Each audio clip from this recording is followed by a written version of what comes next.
ముకుంద జ్యువెలరీలో వడ్డానం Mela October 4th నుంచి 12th వరకు ఫ్లాట్ 9.99% VA ఆఫర్ మీకోసం. నమస్తే, వెల్కమ్ టు అవర్ ఛానల్. నేను పద్మిని. ప్రస్తుతంతో పాటు ప్రముఖ ఆధ్యాత్మికవేత్త, జ్యోతిషరత్న, జ్యోతిష చక్ర నిపుణ వైభవ డాక్టర్ రాళ్లపల్లి రవికుమార్ గారు మనతో పాటు ఉన్నారు. మాట్లాడదాం. నమస్కారం అండి. నమస్కారం. అక్టోబర్ మాసం రాశి ఫలాల గురించి ఒకవేళ మనం మాట్లాడుకుంటే, రాశి ఫలాలు ఖచ్చితంగా ప్రతి ఒక్కరూ కూడా ఫాలో అవుతూ ఉంటారు. ఒక నెలాళ్ల పాటు అంటే సూర్య గమనాన్ని అనుసరించి మాస ఫలితాలు అనేవి చెప్తూ ఉంటారు. కాబట్టి ఈ అక్టోబర్ మాసం ఎలా ఉండబోతుంది? ఎందుకంటే రకరకాల గ్రహ మార్పులు అనేవి మనం చూస్తున్నాం. అత్యధికంగా మాట్లాడుకోవాల్సి వస్తే గురువు అతిచారం కూడా ఉండబోతోంది అక్టోబర్ మాసంలో. ముందుగా అసలు గ్రహస్థితి ఒకసారి చెప్పుకుందామండి. ఎలా ఉండబోతోంది గ్రహస్థితి? శరదిందు సమాకారే పరబ్రహ్మ స్వరూపిణి వాసరాపీఠ నిలయే సరస్వతి నమస్తుతే. సుమన్ టీవీ ప్రేక్షకులు నమస్కారం. ఈ ద్వాదశ రాసుల్లో నవగ్రహాలు అక్టోబర్ నెల అంటే 1-10-2025 నుంచి 30 అక్టోబర్ 2020 వరకు నవగ్రహాలు ఎక్కడ ఉన్నాయి ఇప్పుడు తెలుసుకుందాం. ముందుగా గురువు వచ్చేసి మనకి మిథున రాశిలో ఉంటారు. సో అది అతిచారం రీత్యా అనుకోండి, ఏ రీత్యా అనుకోండి. 18 అక్టోబర్ 2025 నుంచి 10-11-2020 వరకు గురువు మనకి కర్కాటక రాశిలో ఉంటారు.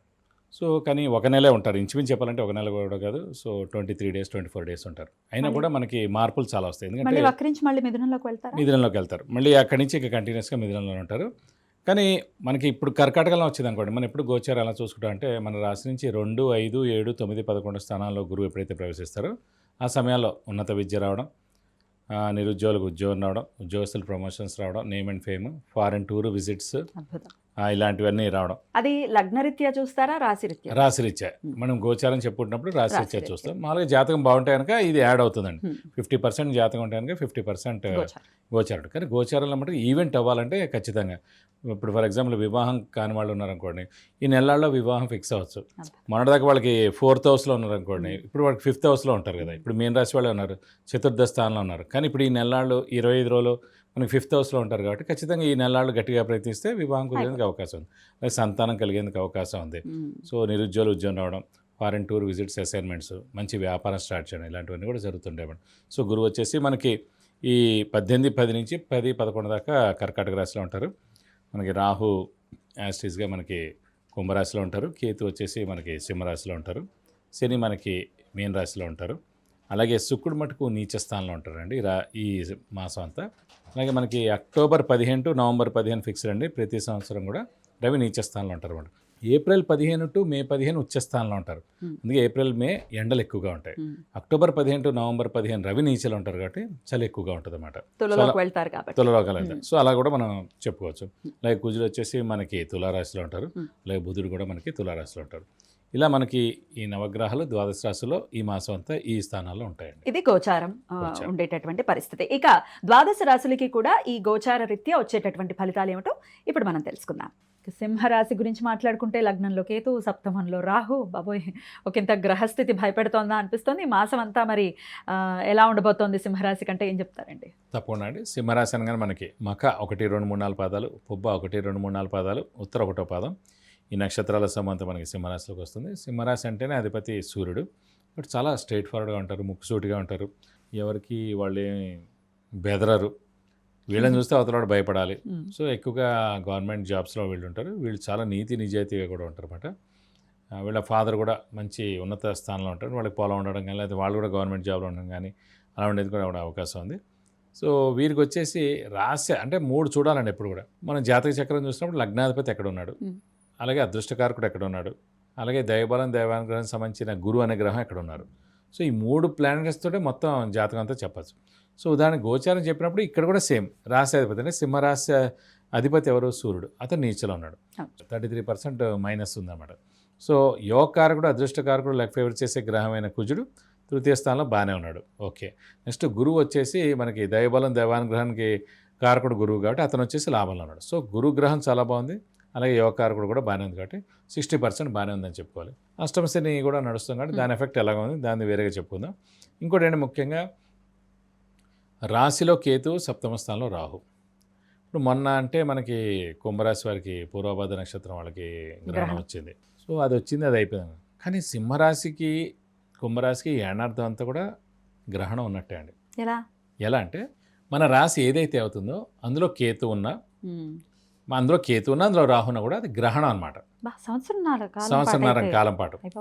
ఎందుకంటే ఎలా చూసుకోవాలంటే ఎంతో మంచివాళ్ళు, ఎంతో హెల్పింగ్ నేచర్ ఉన్నారు, ఎవరిని ఏమనరు, అందరికీ సహాయ సహకారాలు చేస్తారు, ఇవన్నీ బెస్ట్గా ఉన్నా కూడా ప్రస్తుతం మీరు చెక్ చేస్తే సింహరాశి వాళ్ళకి ఇవన్నీ రివర్స్గా ఉన్నాయన్నమాట.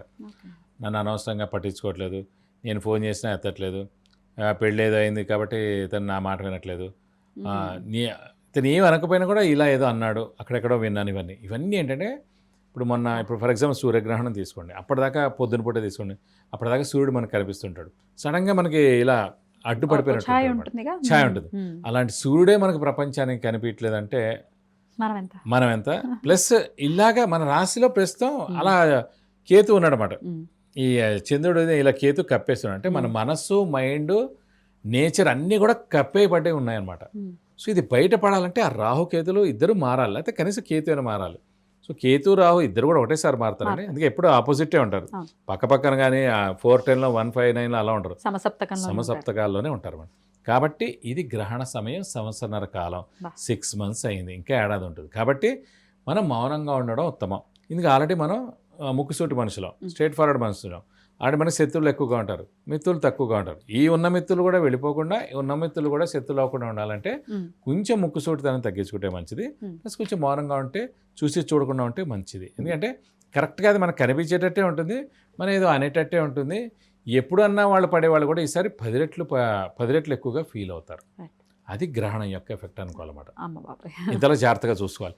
ఇది ఫర్ ఎగ్జాంపుల్ వాళ్ళ జాతకంలోనే ఈ చంద్రుడు కేతు కలిసి ఉన్న గ్రహణం ఉన్న సమయంలో వాడు పుట్టినట్టు గుర్తుపెట్టుకోండి. చంద్రుడు రాహు కలిసి ఉన్న గ్రహణం సమయంలో వాడు పుట్టినట్టు, రవి కేతు కలిసి ఉన్న, రవి రాహు కలిసి ఉన్న కూడా వాళ్ళు ఆ నెలలో, ఆ 15 రోజుల్లో గ్రహణం సమయంలో పుట్టినట్టు. దాని ఇంపాక్ట్ ఎక్కువగా ఉంటుంది. అంటే ఒక వ్యక్తి మామూలుగా 100% ఎదగాలన్నా కూడా ఈ గ్రహణం తాలూకు టైంలో పుడితే కనుక వాళ్ళు 50%, 60% ఎదగలుగుతారు. ఇలా చూసుకోవాలండి. రైట్. ఇక సంతానం గురించి ఒకవేళ మనం మాట్లాడుకుంటే పంచమ స్థానాధిపతి అయిన గురువు లాభంలో ఉన్నాడు కాబట్టి సంతానాన్ని వీళ్ళు ఎక్స్పెక్ట్ చేయొచ్చు. 100% ఇస్తాడు. ఎందుకంటే 2, 5, 7, 9, 11 స్థానాలు శుభస్థానాలు గురువుకి మన రాశి నుంచి. అక్కడ లాభస్థానంలో ఉన్న గురువు సప్తమ దృష్టితోటి మన రాశిలో ఉన్న పంచమ స్థానాన్ని చూస్తాడు. పంచమ స్థానం అంటేనే క్రియేటివిటీ, ఇంటెలిజెన్స్, లాజిక్, అది కాకుండా సంతానం అండి. సంతాన స్థానమే 5th అన్నమాట. సో గురువు సంతాన కారకుడయ్యి సప్తమ దృష్టితోటి మన పంచమ స్థానాన్ని చూస్తాడు కాబట్టి ఖచ్చితంగా సంతానం లేని వారికి సంతానం కలుగుతుంది. స్థానచలనం ఏమైనా ఉంటుంది అనుకోవచ్చు? స్థానచలనం ఉంటుందండి, ఎందుకంటే అష్టమశని నడుస్తుంది. ఇందాక కూడా చెప్పుకున్నాం, అర్ధాష్టమశని, అష్టమశని, ఏలినాటి శని. ఏలినాటి శని అంటే 7.5 ఏళ్ళు. సో 7.5 ఏళ్ళలో ఎప్పుడైనా 2-3 సార్లు మారచ్చు, లేదంటే ఒకసారి మారచ్చు. కానీ అర్ధాష్టమశని, అష్టమశని అనేది 2.5 ఏళ్ళే. ప్రస్తుతం సింహరాశి వాళ్ళకి అష్టమశని నడుస్తుంది కాబట్టి 2.5 ఏళ్ల సమయం కాబట్టి ఇంకా 6 నెలలు అయిపోయింది కాబట్టి ఆల్రెడీ ఇంకా 2 ఏళ్ళు ఉంది కాబట్టి ఇప్పుడు ఖచ్చితంగా మారేందుకు అవకాశం ఉంది.